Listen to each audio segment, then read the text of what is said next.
Welcome to லக்ஸா சமையல். Hi friends, நம்ம இன்னைக்கு தவளாடை எப்படி பண்றதுன்னு பார்க்கலாம். அதுக்கு நான் 1 கப்பு புழுங்கலரிசி, இன்னொன்னு 2 கப்பு புழுங்கலரிசி, 1 கப்பு பச்சரிசி, 3/4 கப்பு உளுந்து, 3/4 கப்பு பாசிப்பருப்பு, 1/2 கப்பு கடலைப்பருப்பு. இப்போ இதில் நம்ம 2 கப்பு புழுங்கலரிசி, 1 கப்பு பச்சரிசி, 3/4 கப்பு உளுந்து, 3/4 கப்பு துவரம்பருப்பு, 3/4 கப்பு பாசிப்பருப்பு, 1/2 கப்பு கடலைப்பருப்பு இவ்வளோ சேர்த்துருக்கோம். இப்போ இதை நம்ம நல்லா வாஷ் பண்ணிட்டு நம்ம குறைஞ்சது ஒரு 4 மணி நேரமாவது ஊற வைக்கணும். நீங்கள் காலையில் பண்ணீங்கன்னா நீங்கள் ஓவன் வச்சு கூட ஊற விட்டுக்கலாம். இப்போ நம்ம நல்லா வாஷ் பண்ணி ஊற வச்சிடலாம். இப்போ நம்ம மூடி வச்சு ஊற வச்சிடலாம். இப்போ நம்ம இதை மிக்சியில் போட்டு அரைச்சிடலாம். நான் அரைச்சிட்டு எந்த கன்சிஸ்டன்ஸில் அரைக்கணும்னு சொல்லிட்டு நான் காமிக்கிறேன். உப்பு மட்டும் போட்டு அரைச்சிக்கலாம். உப்பெல்லாம் கரெக்டாக இருக்கான்னு பார்த்துக்கோங்க. இப்போ நம்ம இதுக்கு கொஞ்சம் ஒரு தாளிப்பு போட்டுடலாம். அப்புறம் இந்த மாதிரி இந்த கன்சிஸ்டன்ஸில் இருக்கும். இட்லி மாவோட கொஞ்சம் திக்கு, அவ்வளோதான். இப்போ நான் இதில் ஒரு 5 டீஸ்பூன் எண்ணெய் ஊற்றிருக்கேன். இப்போ நம்ம இதில் தாளிப்புக்கு எல்லா ஜாமானும் சேர்த்துடலாம். முதல்ல நம்ம கடலைப்பருப்பு சேர்த்துடலாம். கடலைப்பருப்பு நல்லா வாசனை வந்துருச்சு. இப்போ நம்ம ஒரு 4 காஞ்ச மிளகாய் சேர்த்துடலாம்.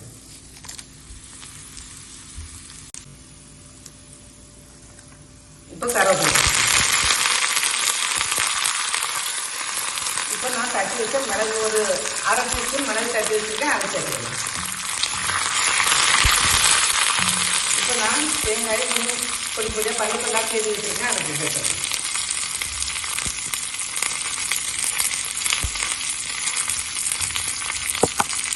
தேங்காய் கொஞ்சம் பொரியட்டும். இப்போ நான் சீரகமும் பெருங்காயம் சேர்த்துருக்கேன். 1 டீஸ்பூன் சீரகம், நல்ல ஒரு 1 டீஸ்பூன் பெருங்காயம். சீரகம் நீங்கள் கடைசியாக சேர்த்தா போதும். இப்போ நம்ம ஆஃப் பண்ணிடுவோம். இப்போ கொஞ்சம் ஆறின பிறகு நம்ம அதை அப்படியே மாவில் சேர்த்துடலாம். சேர்த்து நல்லா மிக்ஸ் பண்ணிட்டு அப்புறம் நம்ம ஊற்ற ஆரம்பிச்சிடலாம்.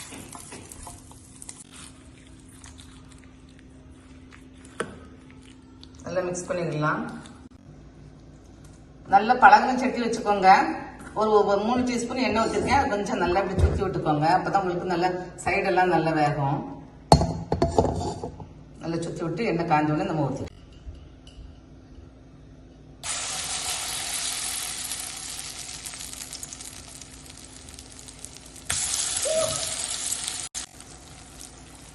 நல்ல பெரிய கரண்டிக்கு 2 கரண்டி ஊற்றி இந்த மாதிரி விட்டுருக்கேன். இப்போ நம்ம இதை நல்லா சிம்மில் வச்சு மூடி வச்சிடலாம். முதல்ல கொஞ்சம் மீடியம் ஃப்ளேமில் வைங்க, அதுக்கப்புறம் சிம்மில் வைங்க.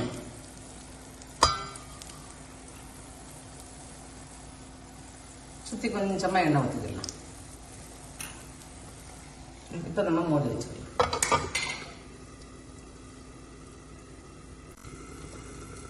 இப்போ நம்ம மீடியம் ஹீட்டில் வச்சு கொஞ்சம் நேரம் மீடியம் ஹீட்டில் வச்சுக்கலாம். அதுக்கப்புறம் கீழே கொஞ்சம் அது நல்லா பிடிச்சி வந்ததுக்கப்புறம் நம்ம சிம் பண்ணிக்கலாம். கொஞ்சம் லேட் ஆகும். கொஞ்சம் நம்ம சிம்மில் போட்டு எடுத்தால் தான் நல்லா மொறுமொறுன்னு வரும். இந்த மாதிரி ஓரம் நல்லா மொறுமொறுன்னு வரும்போது நம்ம மாற்றி போட்டுக்கலாம். நல்ல பழகின கடாயை வச்சுக்கோங்க.